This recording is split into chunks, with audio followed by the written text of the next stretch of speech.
একসময় ঘূর্ণায়মান পাহাড় এবং ফিসফিস স্রোতের মধ্যে অবস্থিত একটি মনোমুগ্ধকর গ্রামের কেন্দ্রস্থলে লিলি নামে একটি ছোট্ট মেয়ে বাস করত। তার নীলকান্তমণির মতো চোখ ছিল এবং এমন একটি হাসি ছিল যা অন্ধকারতম কোণগুলিকে আলোকিত করতে পারে। এক রৌদ্রোজ্জ্বল সকালে লিলি যখন পাথরের রাস্তা দিয়ে লাফালাফি করছিল, তখন সে রঙিন নুড়িপাথরের একটি রহস্যময় ট্রেইলে হোঁচট খেয়েছিল। তার চোখে কৌতূহল জ্বলজ্বল করে সে ট্রেইল অনুসরণ করে বনের গভীরে চলে গেল।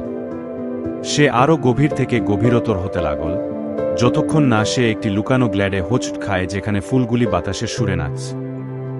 সেখানে তিনি স্পার্কল নামে একটি অদ্ভুত প্রাণীর সাথে দেখা করেছিলেন, ইরিডেসেন্ট রঙের ডানাযুক্ত একটি দুষ্টু পিক্স। স্পার্কল লিলিকে বনের মধ্য দিয়ে একটি মোহনীয় অ্যাডভেঞ্চারে নিয়ে যায়, যেখানে তারা কথা বলা প্রাণী, জাদুকরী ঝর্ণা এবং উঁচু গাছের মুখোমুখি হয়েছিল যা পুরানো গোপনীয়তার কথা বল। কিন্তু আকাশে সূর্য ডুবে যাওয়ার সাথে সাথে লিলি বুঝতে পারল সে হারিয়ে গেছে। আতঙ্ক তাকে গ্রাস করার হুমকি দিয়েছিল যতক্ষণ না স্পার্কল তাকে তাদের অনুসরণ করা নুডিগুলির কথা স্মরণ করিয়ে দেয়। স্পার্কলের নির্দেশনায় রাতের আকাশে তারাগুলো যখন মিটমিট করতে শুরু করল, ঠিক তখনই লিলি বাড়ি ফেরার পথ খুঁজে পেল।